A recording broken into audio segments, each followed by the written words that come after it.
ఒక మనిషి విషయంలో దేవుడు మౌనంగా ఉంటాడు. తన గురించి తను వాదించుకుంటున్నా దేవుడు మౌనంగా ఉంటాడు. తన పక్షంగా తనే ఫైట్ చేస్తున్నా దేవుడు ఒట్టిగా కూర్చుంటాడు. ఏంది ప్రభా పట్టించుకోవేంది, నన్ను ఇంత లేచి మాట్లాడుతుంటే నేను అలాగా మాట్లాడుతుంటే వాళ్ళ విషయంలో పట్టించుకోవేంటి ప్రభా అంటే, నోరేసుకొని అరుతున్నావుగా, నువ్వే అరువులే.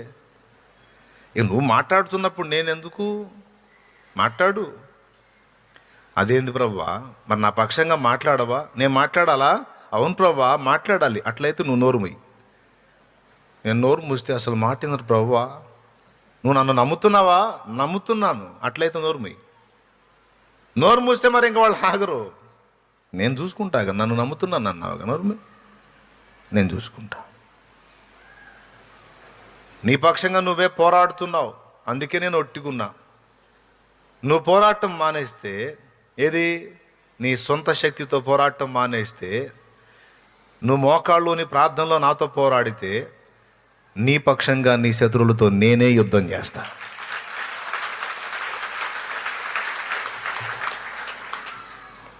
నేనే నీకు జయమిస్తా. నువ్వు చేయాల్సింది ఇది. ఈ రహస్యాన్ని దేవుడు నాకు నేర్పాడు.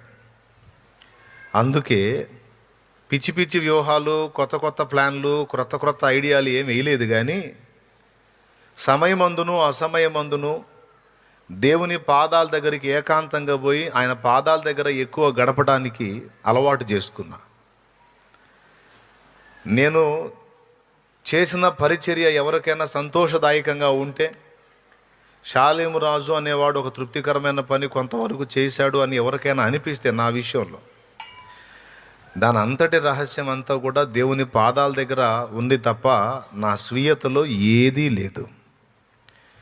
పాట పాడాను, అందులో జీవం ఉంది, అది నీ హృదయానికి తాకింది అంటే ఆ జీవాన్ని నింపినవాడు దేవుడు. ఆ పాట ఇంపుగా నీ చెవులకు అంది, నీ హృదయంలోకి వెళ్ళి నీలో కార్యం జరిగేటట్టు చేసినవాడు యేసయ్య, నేను కాదు. నాకంటే బాగా పాడే సింగర్స్ లేరా? సినిమా వాళ్ళలో లేరా మంచి గాయకులు, సంగీత పరిజ్ఞానం కలిగిన వాళ్ళు? ఎంతోమంది ఉన్నారు. కానీ వాళ్ళ పాటలు వింటున్న వాళ్ళు చాలామంది వింటున్నారు, కానీ ఎవడూ మార్పు చెందట్లా. తాగుబోతుడు తాగుతానే ఉన్నాడు, తిరుగుబోతుడు తిరుగుతానే ఉన్నాడు, వ్యభిచారపోడు వ్యభిచారంలో ఇంకా మునిగి తేలుతున్నాడు. శృంగార గీతాలు విని ఎవడ మార్పు చెందట్లా. కానీ వాళ్ళంత పరిజ్ఞానం లేదు, వాళ్ళంత సంగీత జ్ఞానం లేదు, వాళ్ళంత సాహిత్య జ్ఞానం లేదు, ఏమీ లేదు.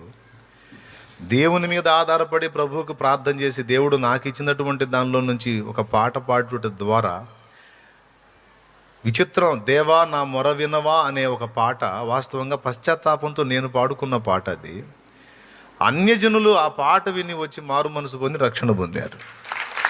రియల్, నిజంగా. నాకు ఇప్పటికీ అర్థం కాని విషయం ఏంది అసలు, ఇందులో వాళ్ళకి ఏం అర్థమైంది? ఇందులో సువార్త కూడా లేదే. సువార్త చెప్తూ రాసిన పాటలు ఉన్నాయి. జగతి పునాదులు వేయబడక ముందే అనే పాట ఒకటి, శిరం మీద ముళ్ళ సాక్షిగా అనే పాట ఒకటి, ఆలోచించరదేలా అనే పాట ఒకటి, సువార్త మిళితం చేసి పాడిన పాటలై. వాస్తవంగా అవి విని ఎవరన్నా మారితే ఆ సువార్త ఉంది కదా మారుంటాళ్లే అనుకోవచ్చు. దేవా నా మొర వినవా అనే పాట ఏదో నా పర్సనల్. అది గాలికి ఊగే రెల్లైనా మనసు నెమ్మది లేక కదలుచున్నది, చేసిన దోషములు నన్ను తరుమగను, వేదనతో హృదయం అదరుచున్నది, క్షమించువాడా నా యేసు రాజా, ఈ ఘోర పాపిని క్షమించుమా. ఎక్కడన్నా పాట పాడేదానికి అవకాశం ఇస్తే ఎక్కడ ఏ పాట పాడాలో తెలియదు నాకు. పాటలు పాడటం వచ్చు కానీ సభల్లో ఎక్కడ ఏ పాట పాడాలో తెలియదు. ఒకసారి ఓ సువార్త సభకు నాకు సమయం ఇస్తే ఈ పాట పాడా. ఏమంటే సువార్త ఉన్న పాట కదా పాడాలి, ఇది పాడా. అట్లాగా మరికొన్ని సభల్లో సిలువ పాట పాడా. తెలియదు ఎక్కడ ఏ పాట పాడాలో, మొత్తానికి పాడేవాడిని. కానీ ఏ పాట పాడినా ఒక్క ప్రార్థన చేసేవాడిని, నా ద్వారా నువ్వు పలికించే మాటైనా పాటైనా విన్న చెవులలో నుండి హృదయంలోకి వెళ్ళి వాళ్ళలో